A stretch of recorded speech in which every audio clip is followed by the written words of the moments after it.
Hello everyone, this is Billy and I'm back with Stephen again. Hello everyone. Okay, so today we're going to talk about differences between Korean educational system and British educational system, the differences between them. You went to school in Ireland, right? Very early school, yes. Oh, okay. So we're going to talk about different school system and education system. So then what would be the first school in the UK then?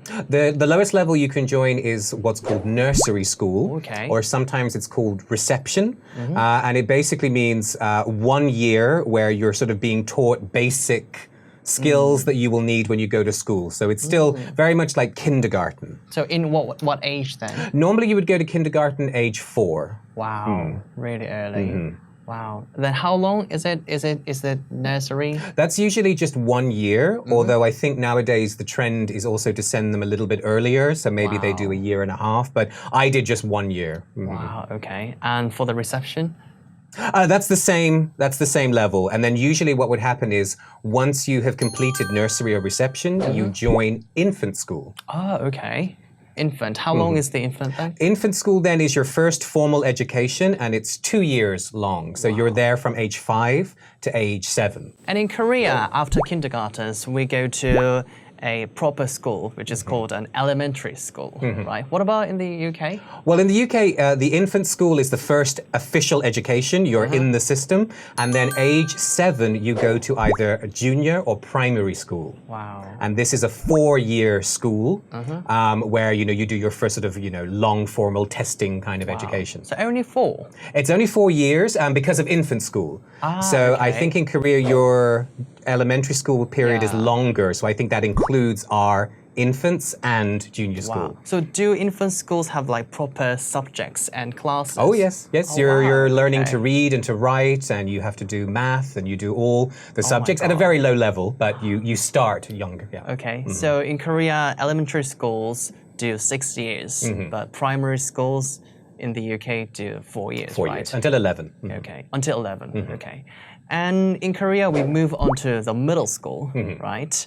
Then you don't have middle schools, right? No, in the state system, there are no middle schools in the UK. Some private schools have a sort of middle school, but we go to high school or comprehensive or secondary school age 11.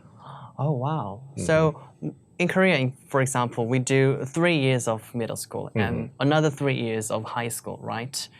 But you just move on to the secondary school. Yeah, so you get straight onto that and you have a minimum of 5 years at that school. So you do 11 to 16 when you take your exams. And then at 16, you have to make a different choice. You can leave the school and go on to a college of further education or join another school, or you can remain at the school to do your university preparation. Wow. What about high school? So is it considered as a high school in Yep, Korea? my school I went to age 11 was called Wilnecote High School. Oh, wow. That's really different, right? But it can also be called, because there are a few different systems, you can be comprehensive school or you can be secondary school. Then are there lots of like private schools?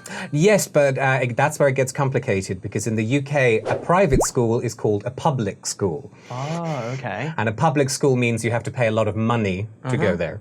Well, nowadays, mainly the difference is some schools, for example, like a high school, can be very selective.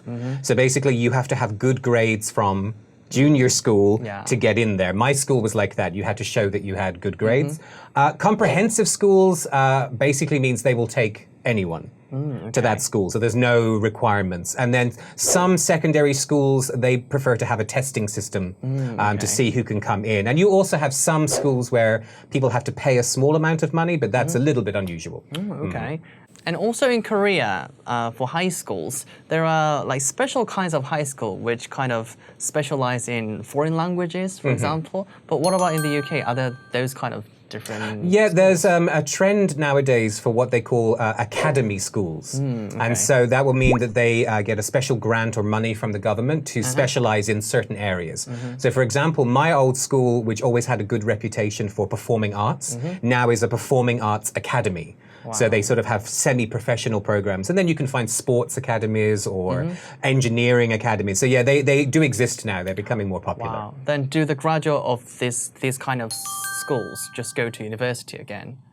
Well, you still have to complete what we call the A levels between 16 and 18. So to go to university, you would have to stay 7 years at the school. Wow. And Korean universities do 4 years, but UK ones are different, right? Yeah, we do 3 years because in Korea and in the US, your first year of college or first year of university is very similar to our final year of high school. Okay. So we kind of have to focus down and do all those subjects, whereas at the first year in Korea and America, you do a mix of subjects. But we start on our major straight away when we get to university. So you choose what you want to study and you sort of go immediately into that. So yeah, it's a 3-year program. That's great. And also in the UK, there are pupils, not students, right? So what exactly are pupils?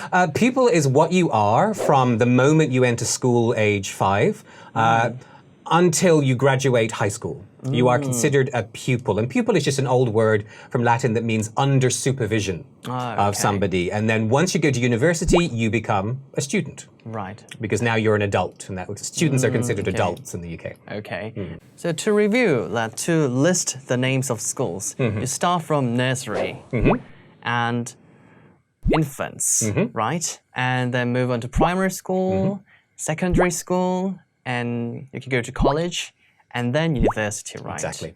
Wow, okay. So today with Stephen, we've been talking about UK educational system and how it's different from Korean one. Thank you so much, Stephen. Thank you very much. It was really fun. So I'll come back with the next video and maybe with Stephen again. I'll see you next time. Bye. Bye-bye.